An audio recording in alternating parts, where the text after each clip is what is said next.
estimates with respect to each vote and program in the Code of Supply as contemplated under Standing Order number 240 in terms of consideration of estimates in the Code of Supply. Will as many of that opinion say aye? Aye. Will as many of the opinion say nay? The ayes have it.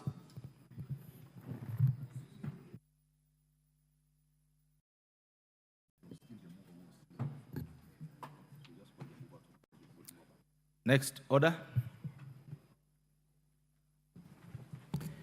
Order number 13, the Statute Law Miscellaneous Amendments Bill, National Assembly Bill number 67 of 2023, second reading, resumption of debate. Then Obaya, you're actually still moving this particular bill. So go ahead. Thank you very much, Honorable Speaker. Honorable Speaker, I continue moving the Statute Law Miscellaneous Amendment Bill 2023, National Assembly Bill number 67 of 2023.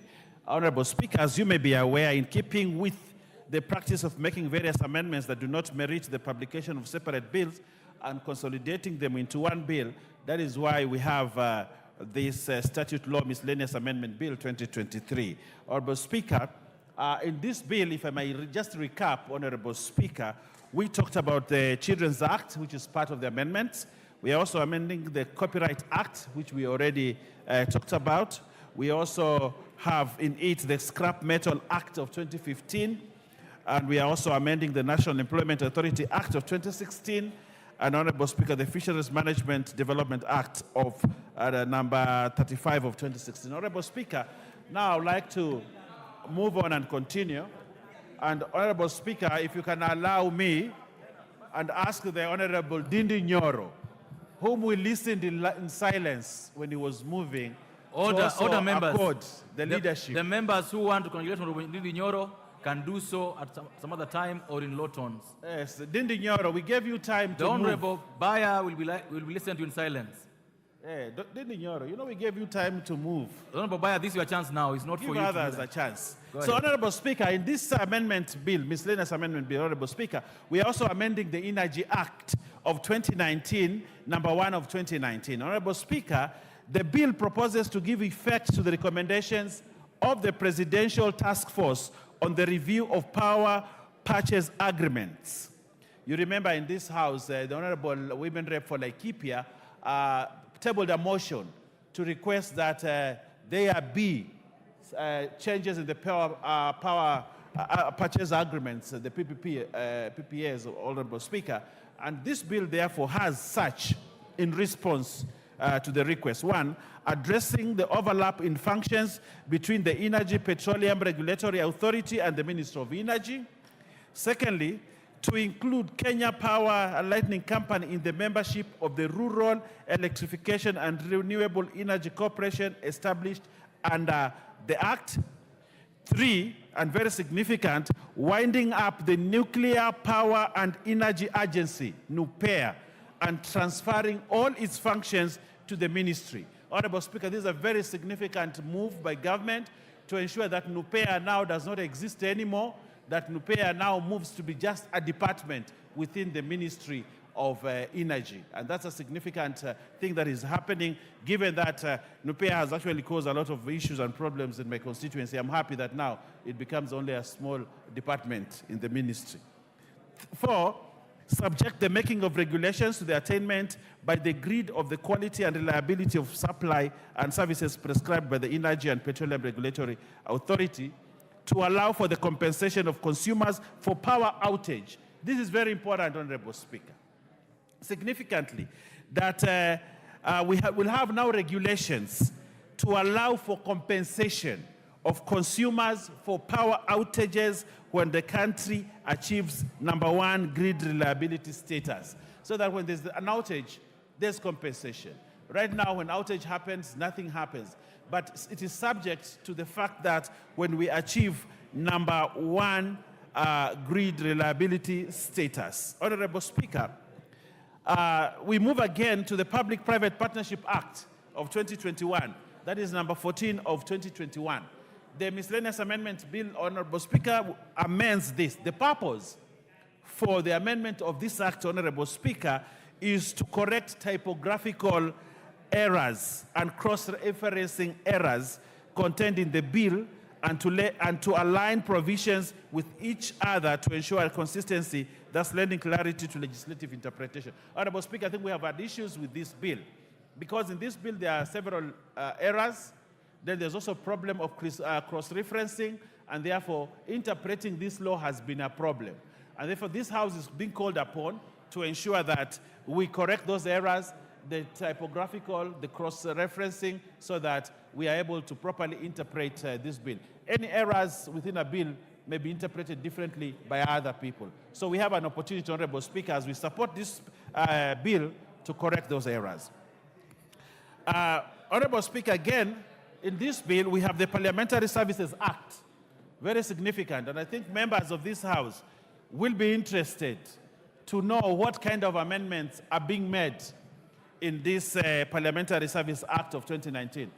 Honorable members, this bill is for Parliament, and very significantly so, Honorable Speaker, this bill seeks to provide that Commission shall be responsible for performing functions necessary for the well-being of the members and staff of Parliament. And it includes one very important and significant matter, Honorable Speaker, that affects members that sit in this House. That is setting the mileage reimbursement rates.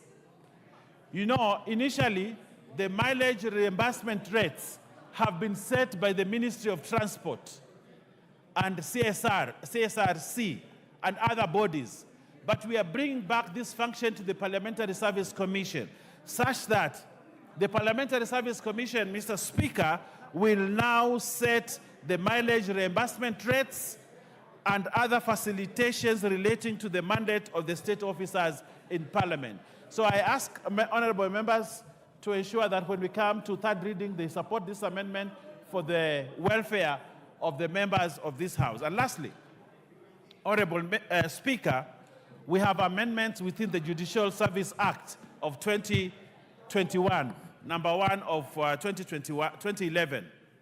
That is the Judicial Service Act of 2011. Honorable Speaker, the proposal in this amendment seeks to provide that the Judicial Service Commission shall be responsible for performing functions necessary for the well-being of judges, judicial officers, and staff of the judiciary, including transport facilitation and the rates of daily subsistence costs.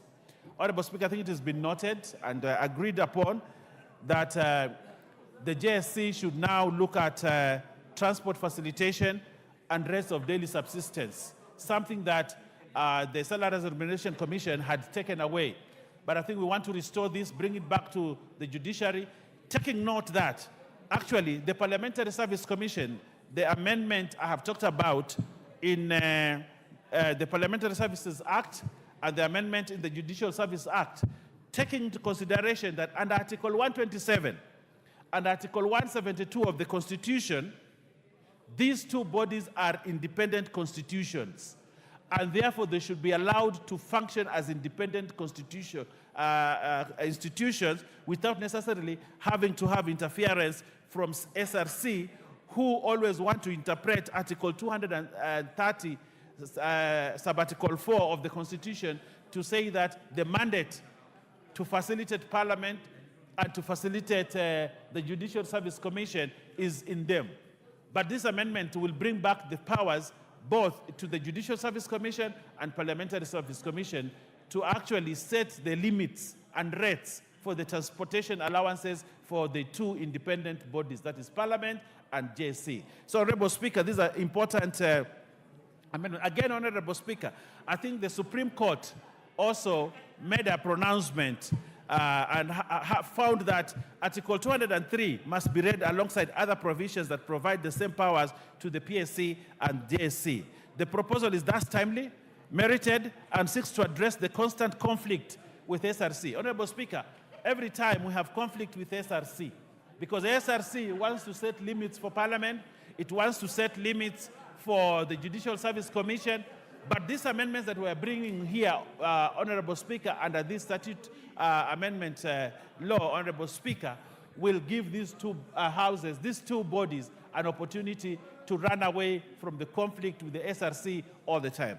Honorable Speaker, it is my pleasure at this moment to request members of this august House, including the Honorable Dindi Nyoro, the Honorable GK, and the Honorable Farah Maalim, to ensure that they support this motion, even when they have not been listening to this very important debate. And we need to teach Honorable Farah need to teach Honorable Dindi Nyoro, who is a young man, that he needs to be listening in Parliament. I would like to know what Dindi did to you this morning. Don't Dindi, you need to return his belt. He needs to listen to others when they are tabling matters, because we listen to him.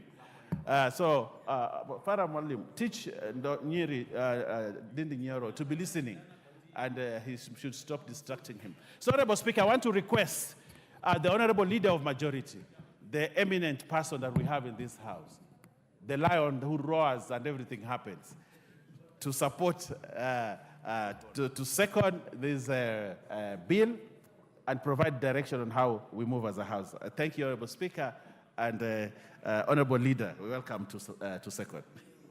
Thank you so much. And members, I hope you notice what's happening this morning, that chairs can actually allow their deputies to move motions and second them.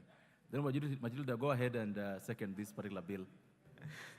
Thank you, Honorable Speaker. And as I rise to second, it is indeed true that chairs, it's part of the mentorship, Honorable Speaker.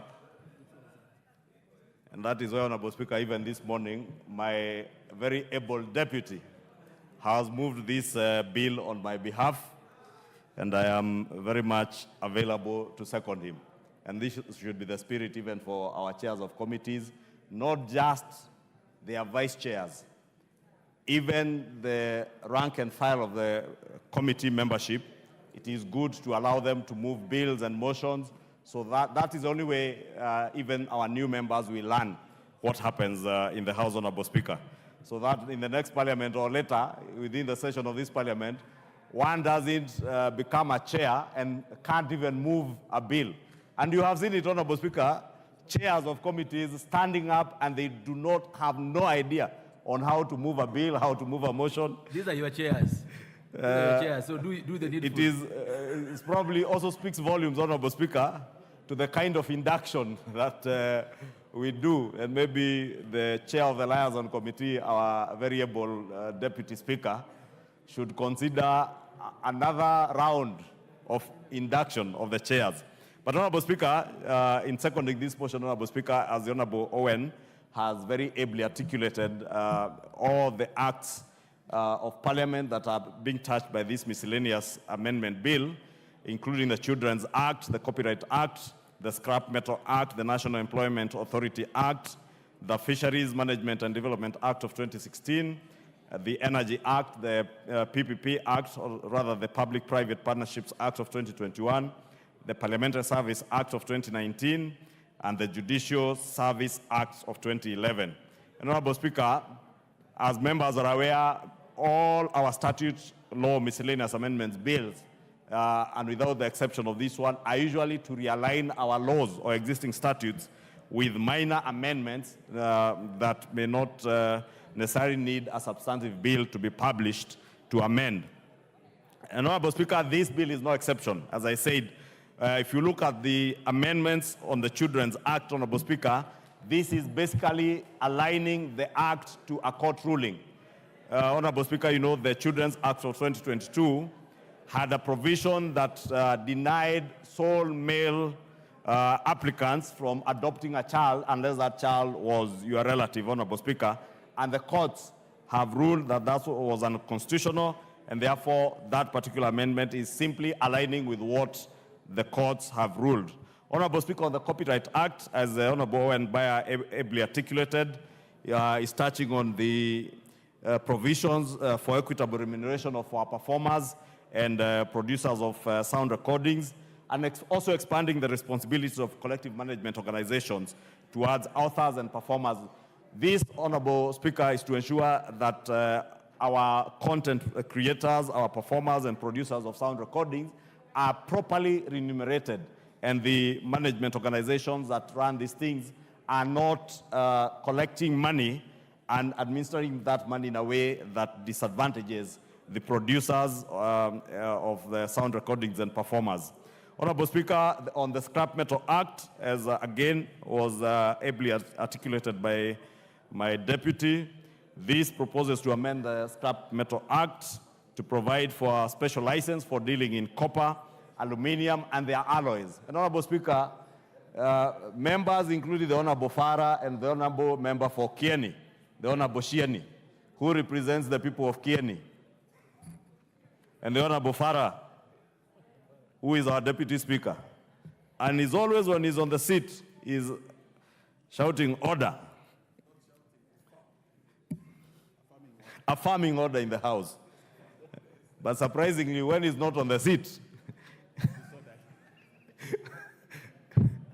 he's behaving in a manner likely to be described as disorderly. I was attracting the attention, Honorable Speaker, so that they may listen, because the Honorable Farah's constituents have a problem with power on the grid, and that he knows. And part of the problems have emanated from people vandalizing transformers, vandalizing lines on the grid because they are looking for aluminium, others are looking for copper or copper and aluminium alloys. And therefore, we want to have a special license so that if you deal with copper and aluminium to stem the rising cases of vandalism of transformers and other state or public infrastructure, Honorable Speaker, you will see even aluminium guardrails on our roads that are there to secure us on the roads in case of accidents, Honorable Speaker. People vandalize these things and go and smelt for a song things that are public infrastructure, Honorable Speaker. And you remember when the former President Uhuru Kenyatta was commissioning the SGR Phase 2, you remember him swearing in God's name that he will cite the execution of anybody who vandalizes that line. But you will be surprised, Honorable Speaker, parts of that line are still being vandalized, especially the rails, the guardrails along the corridor are being vandalized.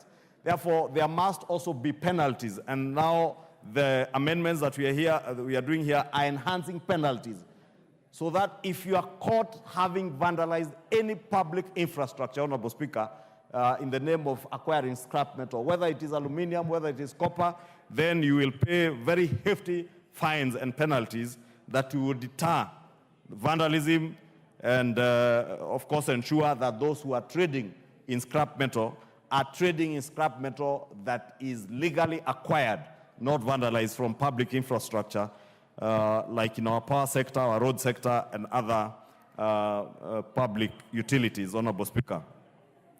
Honorable Speaker, I don't want to go to each of the acts because the Honorable Owen Bayer has very ably articulated all the amendments in all the other acts, and I thought I could just mention those as I second, and I beg to second, Honorable Speaker. I see the Honorable Owen is telling me to amplify the one on the Parliamentary Service Act of 2019.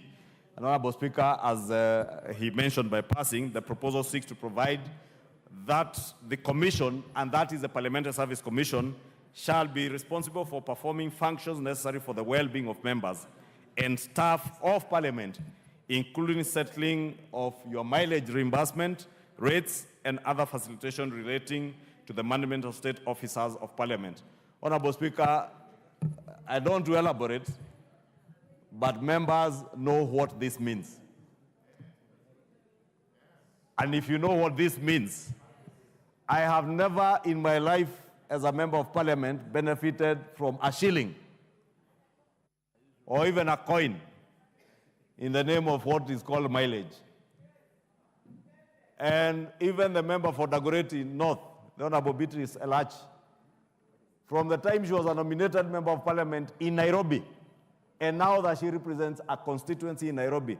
And you know, when you get a lady being elected in a constituency member, and especially in a volatile constituency like Dagoretti North, you must give respect to that kind of honorable member being elected in a constituency like that.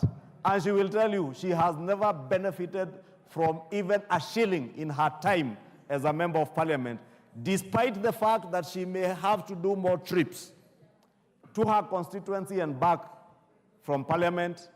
Within a day or within a week, she does more trips and covered more mileage than a member like our former Deputy Speaker, the Honorable Farah, who will probably go to his constituency once every weekend, travel for 300 kilometers to and fro, but that is the 30 kilometers the Honorable Beatrice will do 5 times probably in a day. It is possible for the member for Dagoretti North to be in her office at 7 a.m. At 8:30, she's in her constituency. 9:30, when the house is rising, she is here. At 11, she goes back to her constituency office, comes back to the house, and the same in the afternoon. And therefore, she also warrants to get some mileage. But we have never gotten, we have never had it to be an issue. But those who benefit, you will appreciate the work that the Parliamentary Service Commission does and why there is need now to align the Parliamentary Service Act with those functions of ensuring that they are taking care of your well-being as members, and also staff, our staff who are doing a very good job for us, so that all their welfare matters and well-being are catered for by the Parliamentary Service Commission and not any other body out there. And you know what I mean. And if you don't know, please know it is any other body out there. And I have not mentioned any other body. I have just said it is important that just like the Judicial Service Commission deals with judicial officers in the judiciary, this parliament is an independent arm of government, just like the judiciary is an independent arm of government. And therefore, we must not be treated any differently. If the Judicial Service Commission takes care of the well-being of the members of the judiciary and their staff, we also need to align our Parliamentary Service Act so that our own commission takes care of your well-being. And you need not have any apologies having a commission to take care of your well-being, even those who benefit from mileage. You benefit from mileage because of the distance you come from in your constituencies. And you know, somebody who is traveling from Tiati, like the women rep for Baringo County, when she moves from Tiati, close to 800 kilometers away from the CBD, I must appreciate what she has to go through as compared to me, who will move a mere 15 kilometers to Kikuyu and back. The farthest corner of my constituency, I think, is about 40 kilometers from here. The farthest corner where I border with Kajiado County and one tip of Narok County. But Honorable Speaker, you know, even as we engage in other debates, including the one man, one woman, one vote, we must be cognizant of the kind of country that we all live in and appreciate each other as Kenyans. It is God who placed us in our various destinations where we call home. And nothing makes the Honorable Farah or the Honorable Lesuda not come to live in Kikuyu. Today I represent a constituency just outside Nairobi. And because of the proximity to Nairobi, we are hosting Kenyans from all walks of life, from Garissa, from Mandera, some from Tiati, some from Western Kenya, some from the far north, as far as Marsabit County. And they are Kenyans who have every right to live in Kikuyu and in Kiambu. Honorable Speaker, I was telling somebody yesterday, in another 20 years or 10 years from today, I may not be a member of parliament for Kikuyu. I do not know who will be the member of parliament for Kikuyu. But any child who has grown up in Kikuyu and knows Kikuyu, irrespective of where they come from, can be elected as a member of parliament in Kikuyu.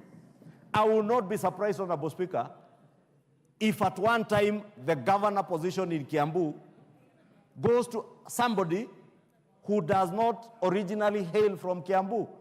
That is the beauty for democracy, and that is the kind of country we want to build.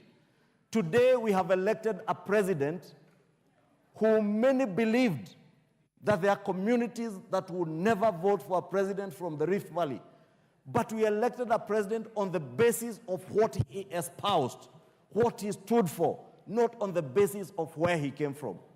That is why, Honorable Speaker, elsewhere we have taken time, painfully, to stand for what is right, not what is politically expedient and what you think is politically popular in your village, but what is right and good for Kenya. I said yesterday, Honorable Speaker, Kenya is now playing at a global stage. We are globalizing our country. We cannot afford to dwell on village matters now. We cannot villagize, if there's such a word as villagizing. If there's globalizing, please let us not villagize our country. We have a beautiful country. A beautiful country that we cannot afford to villagize. A beautiful country where our president has placed on a global stage. And it is that globalization that we should be focusing on, not villagizing a beautiful country like Kenya. And I want to plead with all of you as members of parliament, please, as you are told by the president on Madaraka Day, you are bestowed with a very dignified position as members of the National Assembly of Kenya. National Assembly, that's why you're called MNAs, members of the National Assembly. Not members of some village assemblies, not members of your county assemblies. You are members of the National Assemblies to espouse that what is of national good and the greater public good in the nation of Kenya. Honorable Speaker, with those many remarks, because I can see I'm short of time, let me just close by saying that there is a famous saying, which I could quote, that says you can't build a kingdom with someone who still wants the attention from the village. We will not build our nation if we still want attention from our villages. Let us build a nation where we need and seek attention of the nation of Kenya, not the attention of your villagers. With that, I second. Thank you. So, the Honorable Chungwa, did I hear you say 1 man, 1 woman, or 1 man, 1 shilling? What did you say? 1 man, 1 woman? Not 1 shilling. Honorable Speaker, I think I said 1 man, 1 woman, 1 woman, because you know I am a man of a Christian faith. I am married to a beautiful lady from Nyeri County, and you know what they say of our beautiful ladies from Nyeri County, and therefore have to keep re-emphasizing 1 man, 1 woman, 1 vote. Thank you. Okay. Honorable members, I want to propose the question that the statute law, Miscellaneous Amendment Bill number 67 National Assembly of 2023, be now read a second time. And before I give the first person on this, members, join me in welcoming students from Iriani Secondary School, Tharaka constituency, Tharaka Nithi, who was in public gallery to follow proceedings. Protect your iron, your metals. We have to protect those metals. The other thing, Mr. Speaker, we're already talking of having power outages and sometimes not getting our electricity because of this kind of thuggery and burglary or the stealing of these things.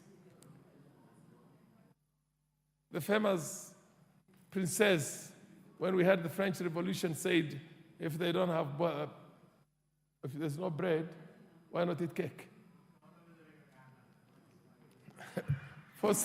For somebody now from other parts of the country other than northern Kenya, the adage befits very well the state we're in.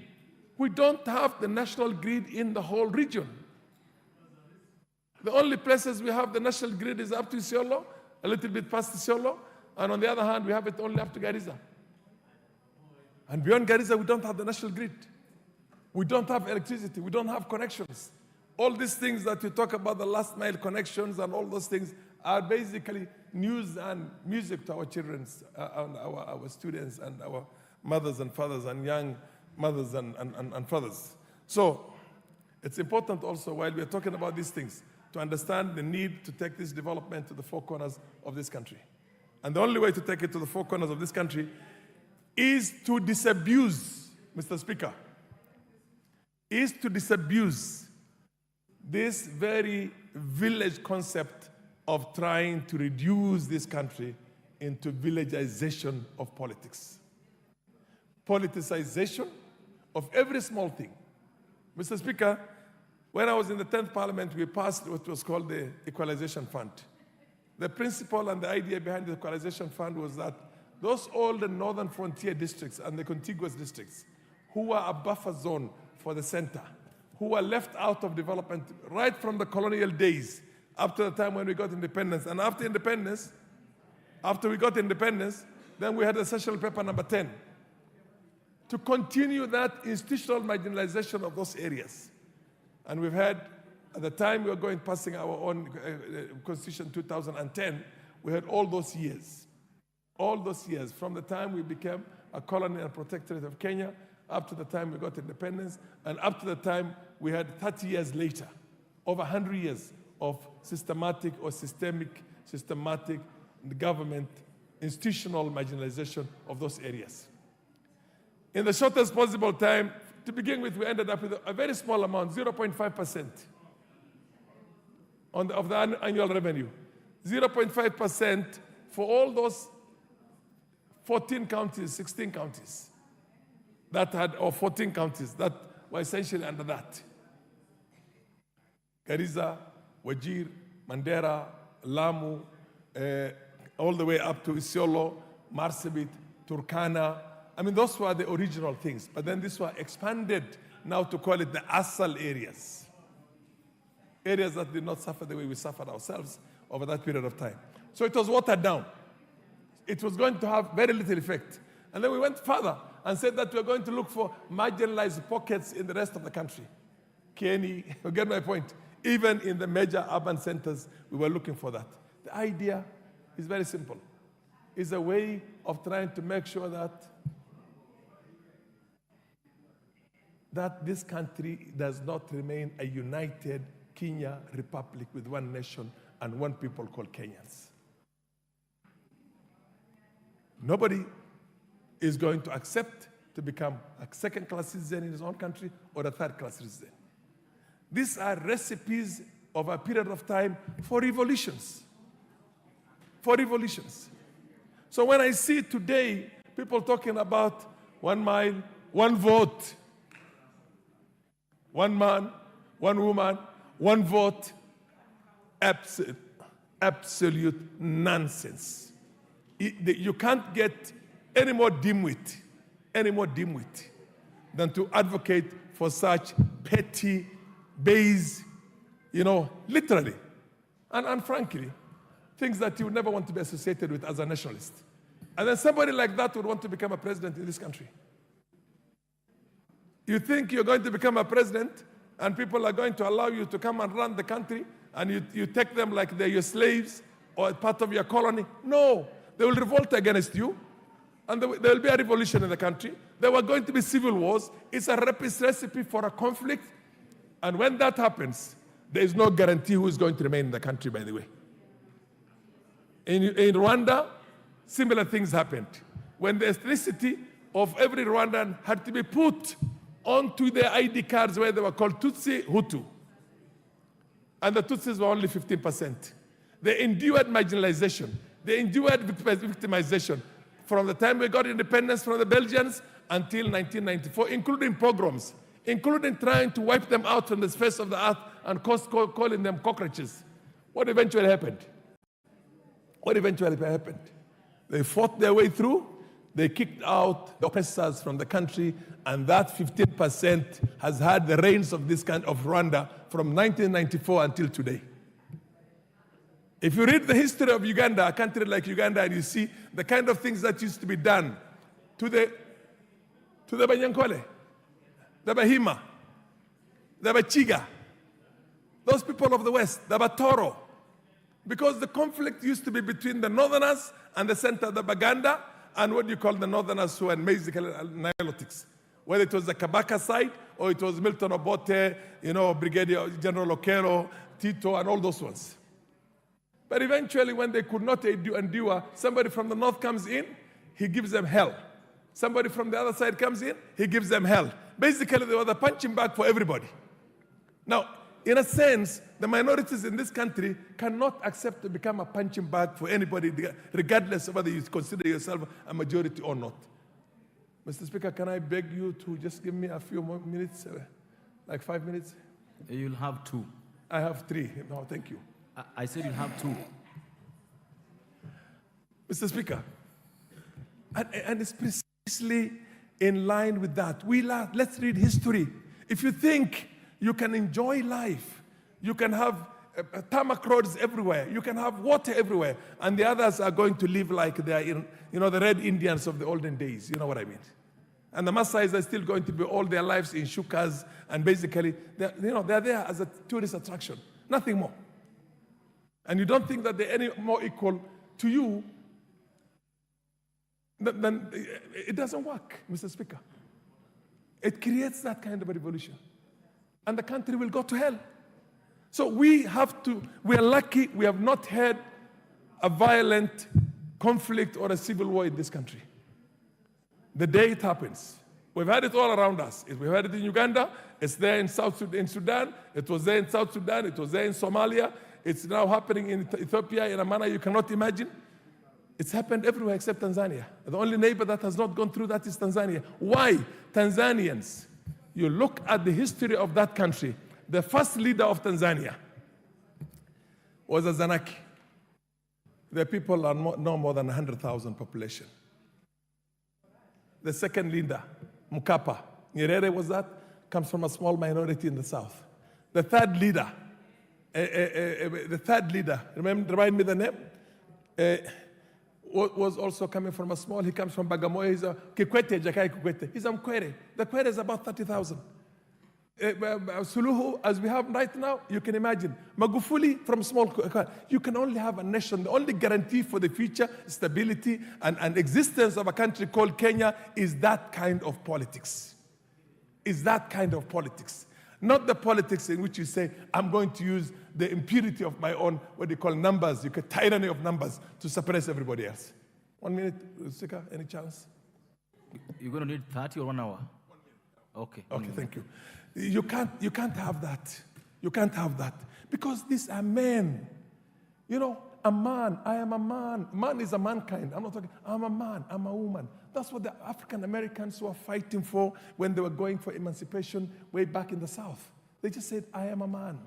If you remember in Selma, Montgomery, and all that. Now, for you to think that any community is any less worth than you, and we all came from colonialism, we came from all that slavery and everything else, we should know better than that. We should know better than that, because a small minority whites colonized us for 70 years and subjugated us. You get my point? They were removed, both by our own efforts and the global effort itself. Let's unite this country by having fairness, equity, equality, more than anything else, equity. Thank you very much, Mr. Speaker. Thank you. Member for Jororok. Thank you very much, Mr. Speaker, and I rise to support the Statute Law Miscellaneous Amendment Bill of 2023. Mr. Speaker, I want to go straight to the specific acts. And number 1 is the National Employment Authority. Mr. Speaker, we've had an authority which has not been able to recruit a substantive CEO due to difficulties in the Act, where we are saying the CEO must be below that 5 years. But again, we are saying the same CEO must have an experience of 5 years in management level. Mr. Speaker, this could not be possible, and therefore I support the amendment towards removal of the section that is talking of below 35 years for the CEO. Mr. Speaker, I also support the removal of the wording youth in the Act, because we know that we have so many job seekers who are above 35, but they are yet to be in any meaningful job.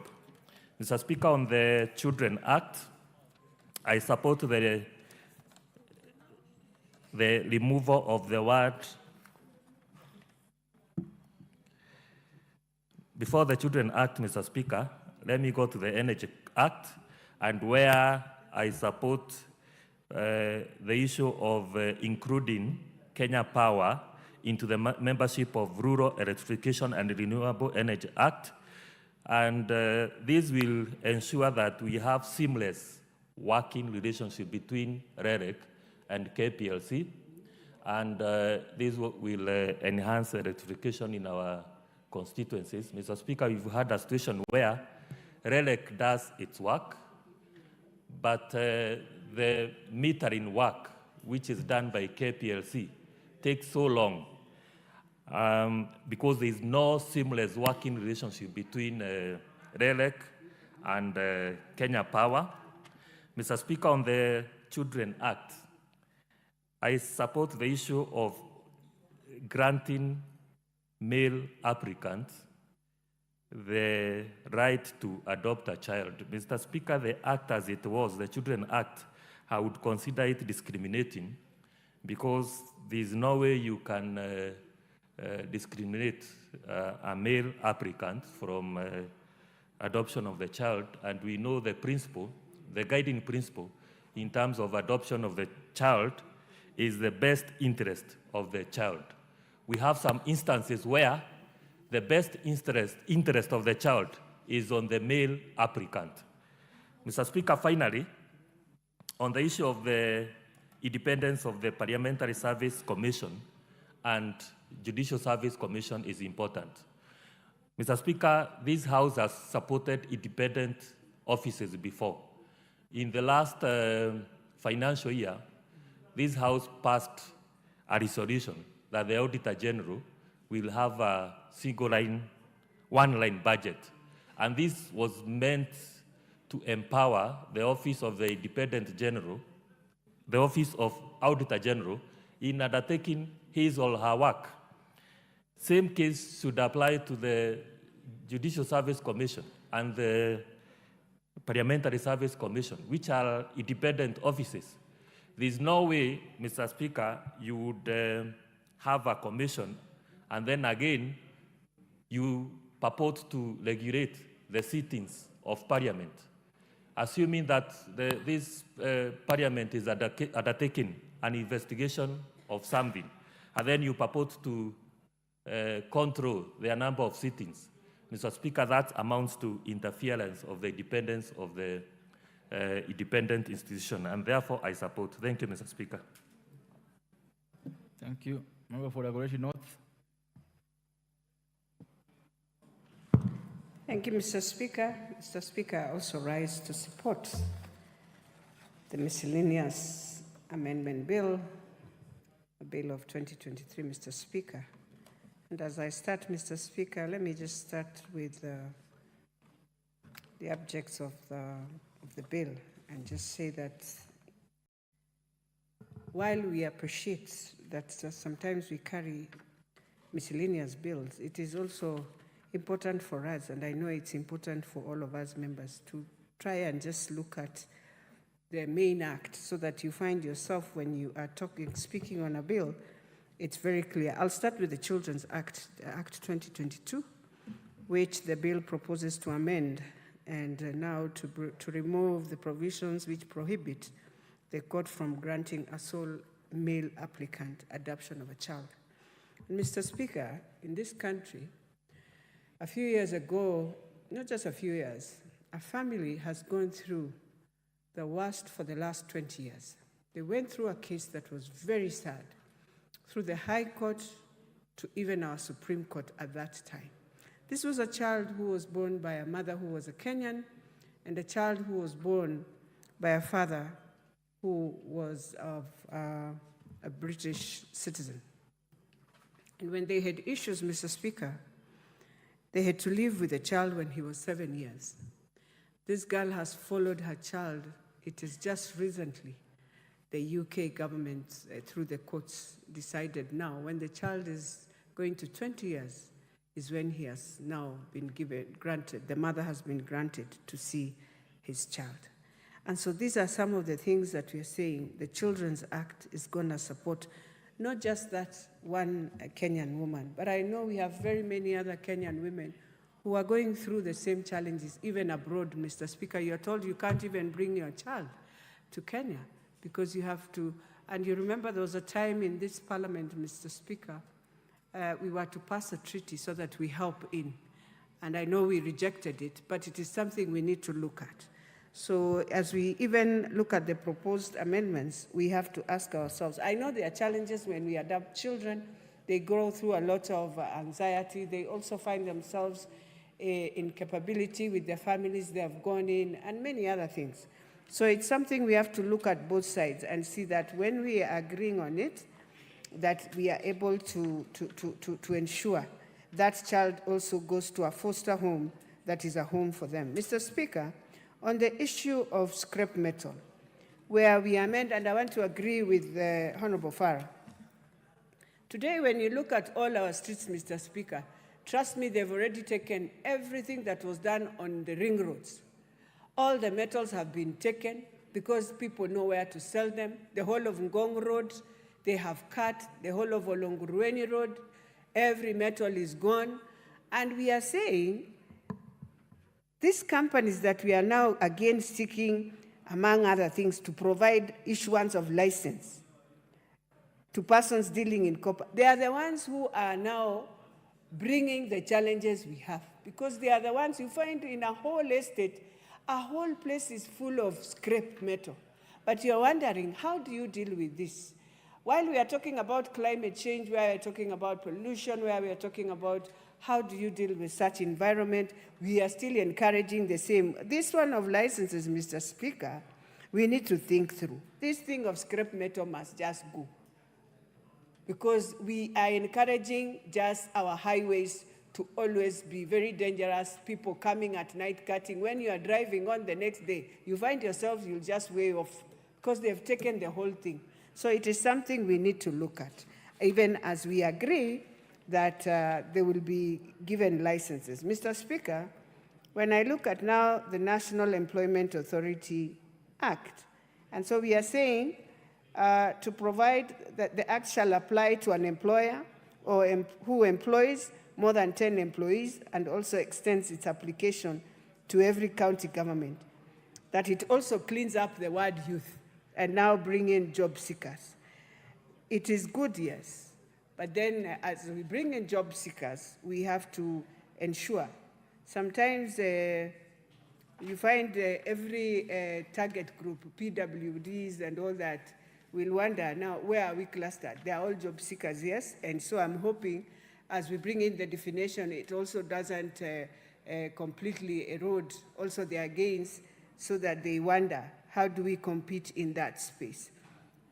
Mr. Speaker, in terms of the fisheries, the Cabinet Secretary is responsible to fisheries, shall be the chairperson of the Kenya Fisheries Advisory Council.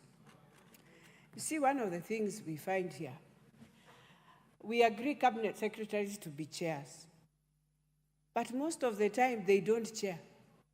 So you'll have an alternative and an alternative and an alternative, and so sometimes it becomes so tough. So I'm hoping as we give the cabinet secretary to be the chair of the council, that he will be available. It will not be something where you just give and then you start sending your alternative to represent you. Then there's no purpose of making you chair, because some of these decisions are done by the real chair. So that is one thing. The Energy Act, the bill proposes to give effect to the recommendations of the Presidential Task Force. Madam Speaker, on the review of power purchase agreements, I agree. I also agree to include KPLC in the membership.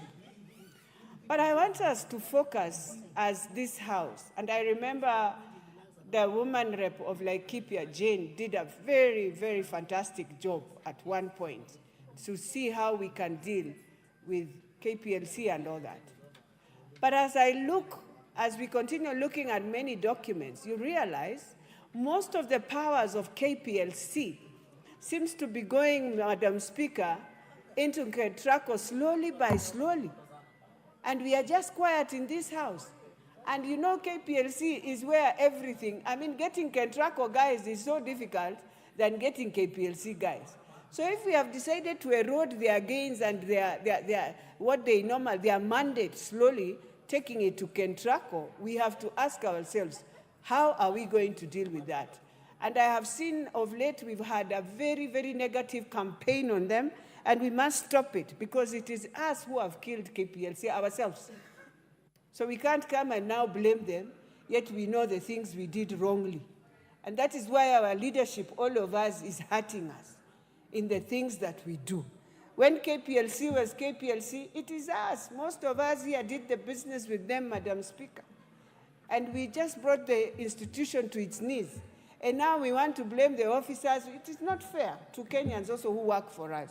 So we must try and also agree to take responsibility, get ourselves and say we have done wrong, build back the institution, let the institution start thinking how they can reduce the costs that we have that are so high. I have a mosque in Amboseli, Madam Speaker. My Muslim brothers and sisters have not been praying for the last 7 to 8 months. Why? They were just roped in with a bill of 1 million. The contractor who did that, Madam Speaker, decided to go with all the papers. Now they don't even know whether it is their bill or it is the way a land normally has a bill, and so you are told it is all your bill you must pay. So what I'm telling also Kenya Power, as I support to help, to assist and see if we can stand in and ensure you continue with your work, you have to also start bringing in Flexi and looking at many other things that we can work together. Let them come, let people come and do agreements and see how to work together in paying their bills, but they continue even praying. Madam Speaker, in Kajiado, we have a whole place, a whole ward. They put in the huge power lines in the chambers of these people. These people cannot tap even at one point on this electricity, yet it is passing through their land. And so I am begging on that in Kajiado Central, just on the way past the airport, that whole area, going up to where they have the windmills nowadays, the new ones, that place they need at least power to go there. So, Madam Speaker, as I finalize, the Parliamentary Service Commission, as the majority leader has said, and I want to repeat, the work we do in Nairobi is not a joke. In Nairobi, you don't sleep. You are 24/7, Madam Speaker, in your constituency, during at night with your people, during this time of how we've been hit. The whole week, you are with them.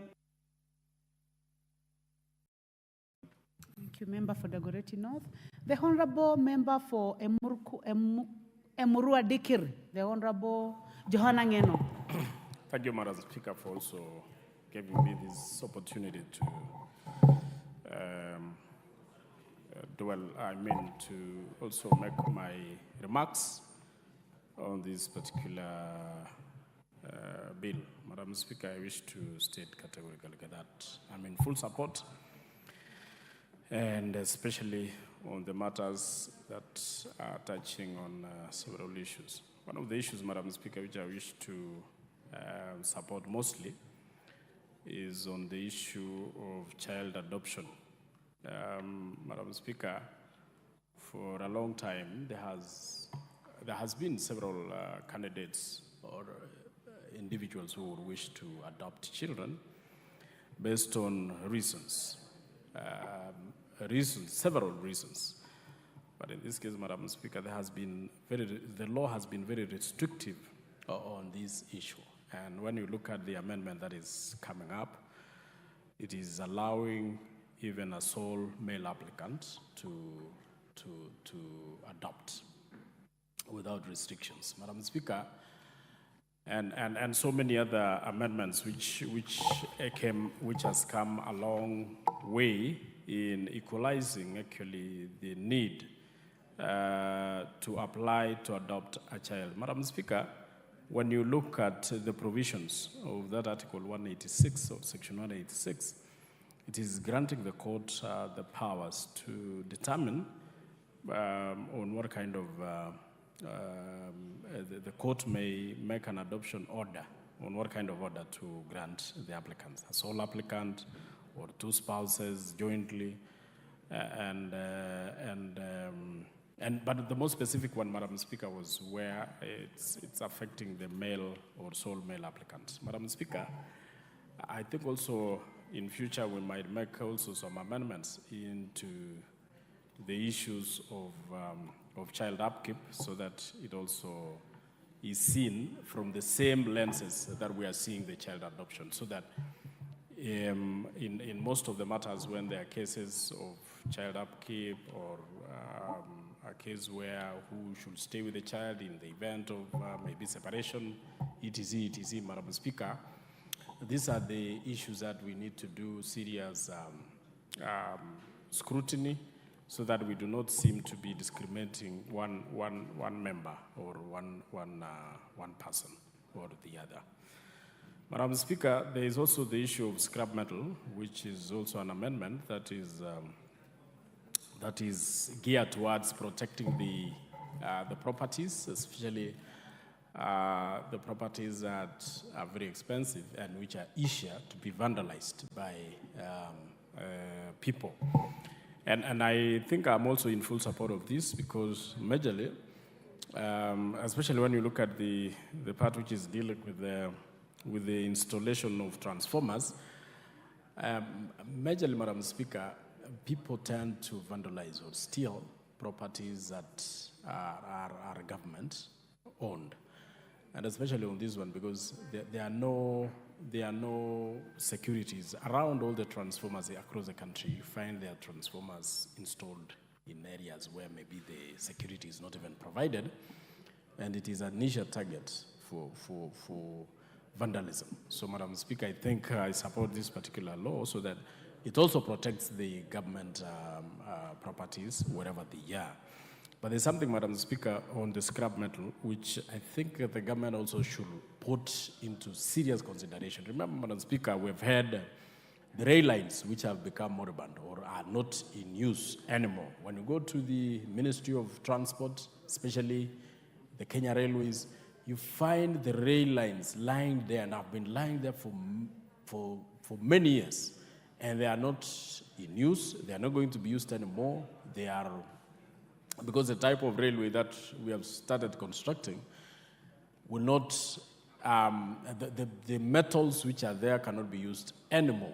Madam Speaker, the country needs, especially on our department for housing, needs a lot of steel for building houses. Madam Speaker, I wish the government should take stock of all the metals, especially the rail metals which are no longer in good use, which I know cost even millions and billions of money. The government should look into it so that they can convert those metals into use, especially to do the steel that is used for constructing housing, and that can make the affordable housing more cheaper than it was before. Madam Speaker, I think I also wanted to laud the amendment on where basically it was talking about students. You amend to mean job seekers, and of course the youth also to mean something else. And I think I'm in agreement with the amendment that there are some discriminative words which are usually used, and especially in the current employment opportunities, which are very discriminatory. Madam Speaker, these changes or these amendments are good, and I want to support. And also on the issue of, I had my friends discussing majorly on the issue of tribalism, ethnicity, etc., Madam Speaker. I wish our country remain one and united, under one flag, under one president, under one government, and under one National Assembly, under one county, under one Senate, and and our counties, this country must remain one. And I wish to support the proposal by NCIC, Madam Speaker, that we need to, if we are true to the word that we want to remove ethnicity and tribalism in this country, we need to rename even the counties which are named after tribes so that we remain true to the word. Why do we have Akisi County, which is actually named after Kisis? Why do we have Kikuyu constituency, which is named after Kikuyus? Why do we have counties which are named after tribes? If we are true to the word that we want to remove the word tribe. And by the way, Madam Speaker, tribe is not a bad thing. Tribe was even created, was done by God himself. Like when you read in the Bible, there is the tribe of Judah, there is a tribe of Jacob. It was God who created tribes. It is only us who make negative use of the tribe. Even when we had almost become one and we built the Tower of Babel, God in his wisdom saw that these people are becoming something else and they want to do something bad. So he decided to subdivide again all the tribes to more small tribes. So tribe was created by God. It is only us, people who do not understand why it was created and why it is useful.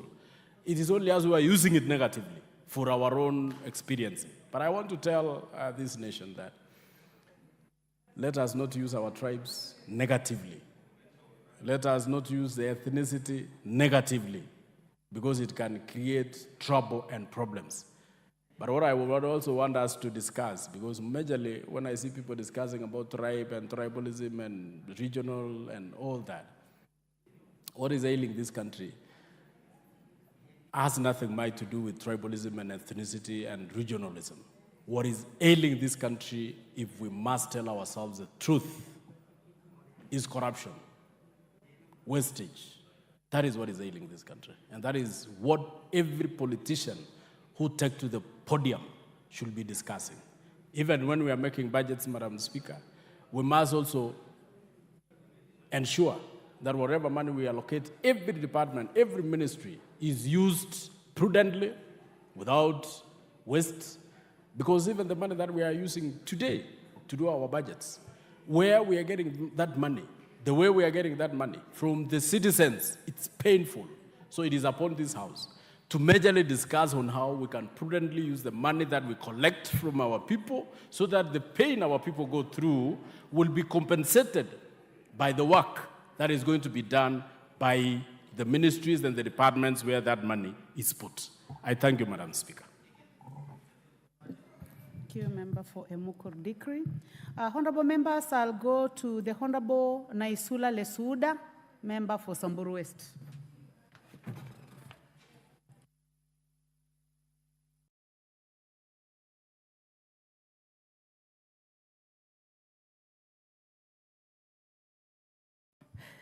Thank you, Madam Speaker, for this opportunity so that I can contribute to the Statute Law Miscellaneous Amendments Bill 2023. And from the onset, I want to support this bill, Madam Speaker. I'd like to pick on a number of issues that this Miscellaneous Amendment Bill deals with, Madam Speaker. And one of them is the amendment on the National Employment Authority, Madam Speaker. It is important that this authority is enhanced.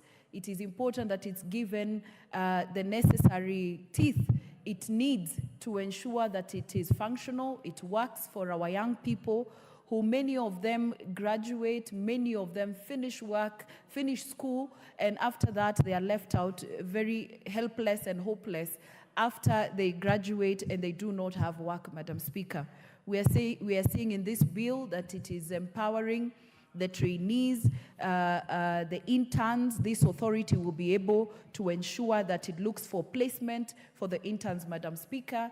It will also ensure that it liaises with private companies and also the national government in ensuring that our people get placements, Madam Speaker.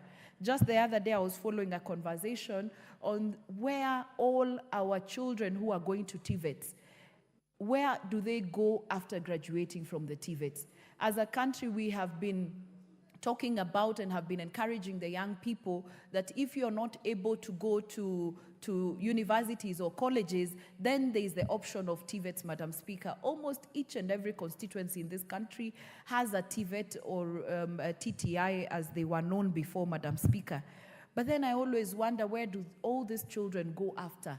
The saloonists, the ones who have studied electrical engineering in the TVETs, the masons. So I think it is important for this authority to have a database of all our children, and I do hope that the students will then, once they finish, they will register with this authority, Madam Speaker, so that anybody who would like to employ our young people will then have a database where they can go and see the trainees and they can be able to access jobs, Madam Speaker. And so this is a very good amendment to give more powers and to establish different incentives to the authority, Madam Speaker, so that our young people can then be connected to the job markets. The second thing, Madam Speaker, I would like to talk about is the issue of scrap metal.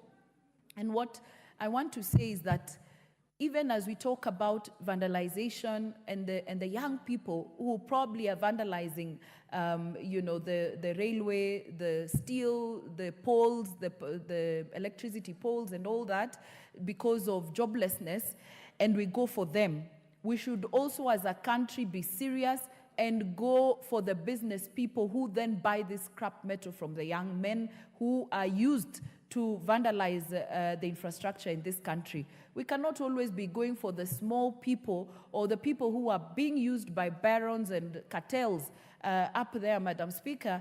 All of them, the law should apply equally when we discuss these matters. It's the same thing with this issue of banditry and insecurity, Madam Speaker, where we just target on these young people. But I'm sure those who are used to go and steal livestock from others, Madam Speaker. But I'm sure as a country, if we were serious to find out where do these livestock go after they have been stolen? Who are these people who are probably sitting in air-conditioned houses in Nairobi and offices, who are beneficiaries of cattle rustling, Madam Speaker? And so when we put these penalties, when we talk about these issues that affect our country, we shouldn't just look at the people at the lower level, but we should also go for the big people so that we can cut off the entire business from the head all the way down, Madam Speaker. The issue of giving independence to the Parliamentary Service Commission and also the Judicial Service Commission, I do support, and I agree with my colleagues that even, for example, issues of mileage, when we look at people who are coming from far and having to come to work, I can use my example from Samburu, I also agree that people who also work from within or close to Nairobi, they should also have the same benefit, Madam Speaker.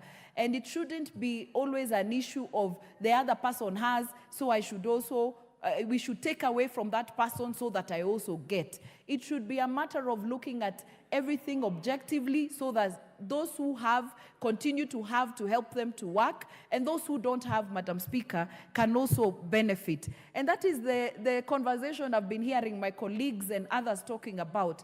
When you talk about equalization fund, do not feel bad for the counties who benefit from equalization fund.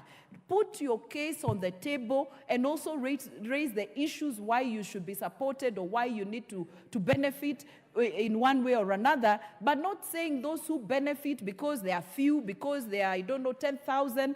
I wish we could exchange. You also go and live in some of the areas where we come from and see the challenges that we face and where we have come from as a people. And so it's not a matter of always having to compete in this country or seeing others have and others don't have, Madam Speaker. It is a matter of putting your issues on the floor objectively without belittling the efforts that this country have been making to bring other people and other counties and other areas up, Madam Speaker. As I conclude, I have also seen issues of collection and payment of royalty, Madam Speaker. There is a lot of kizungu mingi on that issue of royalties, Madam Speaker. We need to look at it properly, Madam Speaker, to ensure that the locals benefit from issues to do with royalties, Madam Speaker.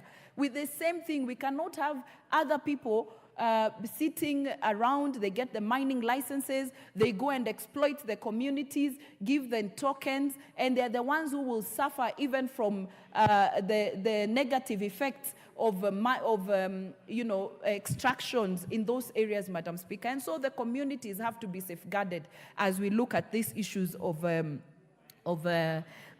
royalties. As I conclude, Madam Speaker, on the issue of ethnicity and tribalism in this country, and I've just listened to my good friend and colleague on issues of renaming counties or renaming areas. That is just dealing with a wound. You put a bandage on a very sick wound and think that we are healing the terrible issue of tribalism in this country, Madam Speaker. We should look at the root causes of issues to do with equity. Those are the things that will fight tribalism in this country, ensuring that every part of this country feels to be part of the country, Madam Speaker. There's really nothing so much in a name, whether you're called Samburu, whether you're called Maraisayan, whether you're called whatever name Maralal, or whatever name you would want to call a county.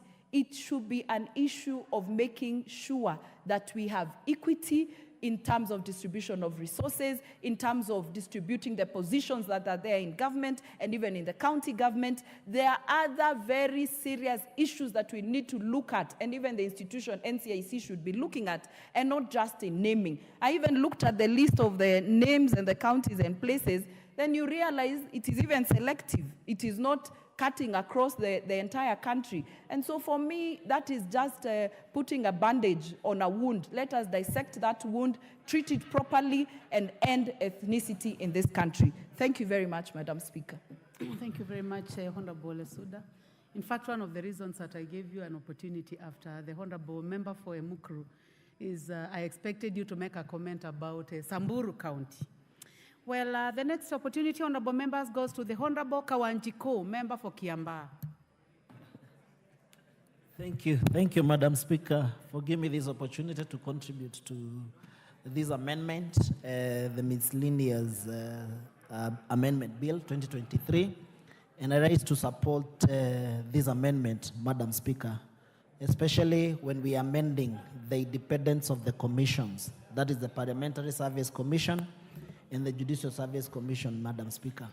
You know, it is clear that our Constitution has given the mandate of these two independent institutions to be making some decisions in regards to the people that they govern and they manage, Madam Speaker.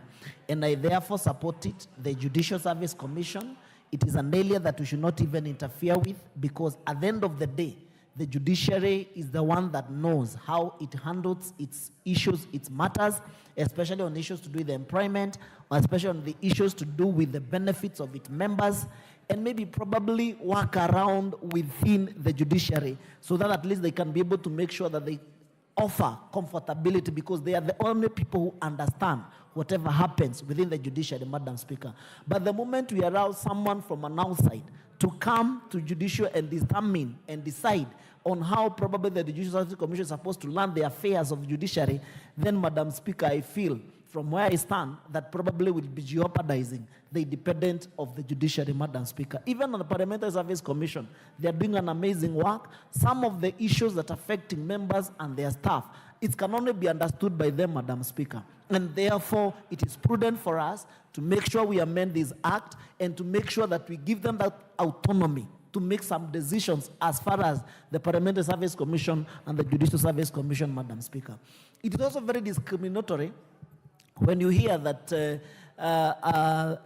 on the issues of the adoption, Madam Speaker, that we are discriminating, especially whereby we are removing on the amendment of the Children Act, and where we are removing that provision, Madam Speaker, where it was prohibiting a male applicant from adopting or from retaining the custody of a child, Madam Speaker. It is discriminatory, it is unconstitutional, and I therefore support this, because sometimes you may realize that the person who have the benefit or have the interest of the children or the interest of that child is the male parent, Madam Speaker. And the moment you start discriminating that male child cannot be able to take care of that child, then it is on its way, it is on its own, Madam Speaker, very discriminatory. And maybe probably the man has the ability and the capacity to take care of that child. So I support that amendment. Let us remove that discriminatory amendment, Madam Speaker, and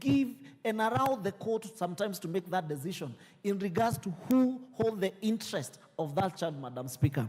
Also on the issue of scrap metal, you know, it is an area that we really need to look into. A lot of vandalism is happening within the Republic. You realize, like, I have a constituency in Kiambaa. We have done a lot of Murikamwizi, those street rights. And you realize that the people who vandalize, these are taxpayers' money. These are government resources that has been put in that area. But there is a lot of vandalism that is happening within the constituency. And I want to call upon the police. I want to call upon the law enforcers. I want to call upon the citizen. Because these street rights and whatever is being vandalized, they are selling to scrap metals.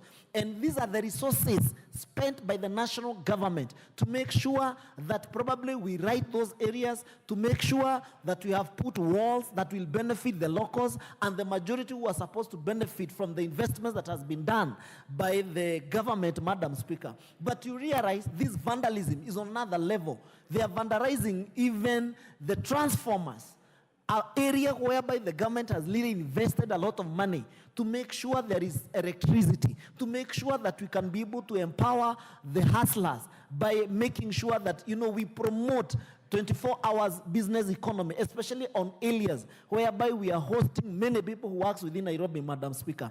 There must be a very punitive law to make sure that those people who are dealing with scrap metals, if you are caught by the law enforcers dealing with scrap metals that has been the scrap metals probably that you are vandalizing transformers, you are vandalizing roads,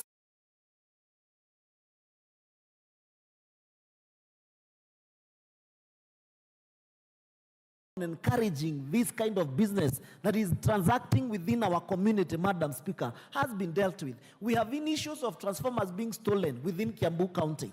And you realize that the person who has been buying these scrap metals and who have been vandalizing transformers, he's doing this business only to sell those metals, Madam Speaker.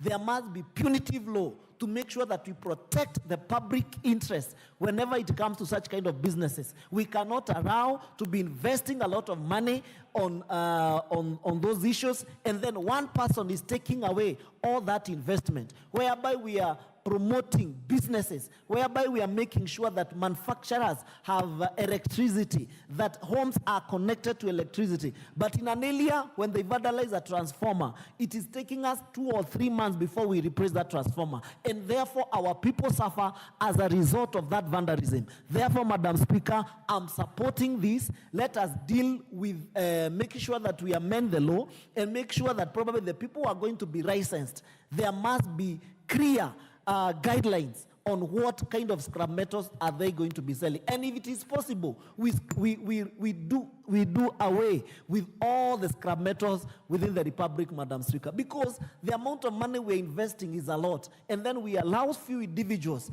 to destroy those kind of investment. Madam Speaker, I support that amendment. The amendment on the National Employment Authority, it is another big thing, Madam Speaker. And I support what other members have been saying, especially on areas to do with promoting our young people to get employment. On areas whereby we have so many young people who have not been able to go to university, but they have manual courses or courses that probably they have done within the TVETs or within the polytechnics or within an area probably that they have not been, even they have been able to gain that experience, Madam Speaker, from the local arrangement whereby we employ casual laborers, but with time these people are able to gain experience and maybe probably become good machinery, carpenters, Madam Speaker, tailors. Those are the people that the national employment should be considering as a country. And we support this amendment and allow the national authority, National Management Employment Authority, to make sure that they standardize on how they are going to get employment for our people. Even if they're going to get this, and we have heard the president saying in a couple of few months, Madam Speaker, and we know that even in the next maybe few months, we'll be going to sign some bilateral agreements, especially when it comes to labor migration, Madam Speaker. We support labor export. We are supporting national employment, and they must arise to the occasion, Madam Speaker, and support as many people as possible, and follow up with other countries that really are willing to import the labor from our country, Madam Speaker. We have countries that has really benefited with this labor export. We have a country like Philippines, Madam Speaker, that they are doing very well. Their main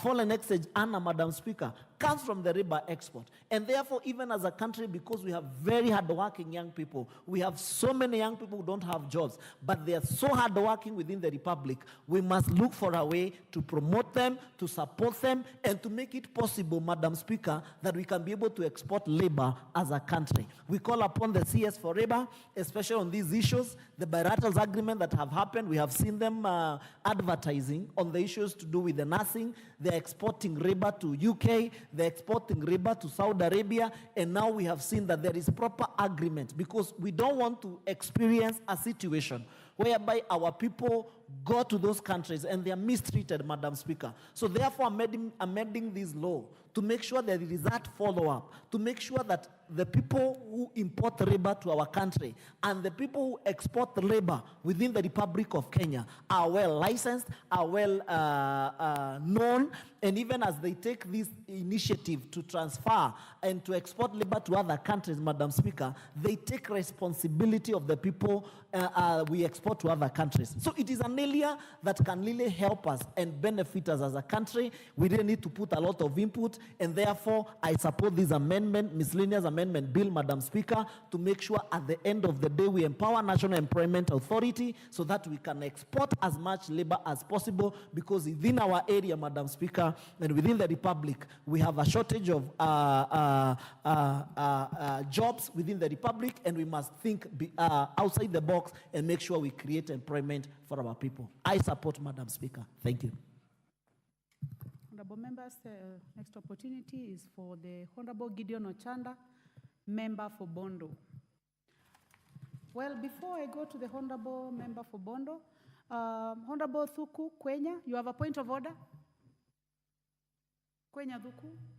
I'm not seeing you where I normally used to. I'm sorry. I'm normally used to seeing you on this side. On sorry, the left. I pressed by an error. I am online to speak. Oh, okay. So the Honorable Gideon Ochanda, please proceed. I don't have my. Thanks, Madam Speaker. Madam Speaker, I rise to support this bill in a number of respects. The whole issue of KPLC and REREC, I think, is so critical. You know, the arrangement in terms of how power gets sourced, transmitted, and sold is going through all manner of different entities.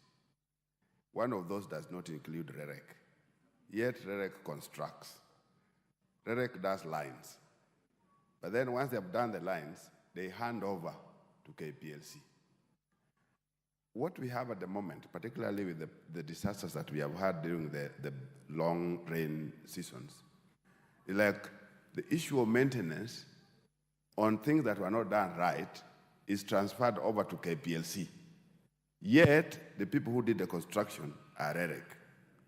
The quality of contracts, the quality of transformers, the quality of lines, the quality of poles that are used at the initial level are done by REREC. So if these things are poorly done, if poles are sourced that are poor, and the lines are transferred to KPLC, basically we have transferred costs that are not supposed to be met by KPLC, but yet KPLC has now to pay them because they're the ones who are selling power. So I think this is one of the most critical things that this bill has done, which I really appreciate. That there needs to be a merger somewhere. There needs to be a point at which REREC and KPLC meets for purposes of making sure that at least when we're talking about power, power is there and there's quality in terms of supplies and contracts that are there.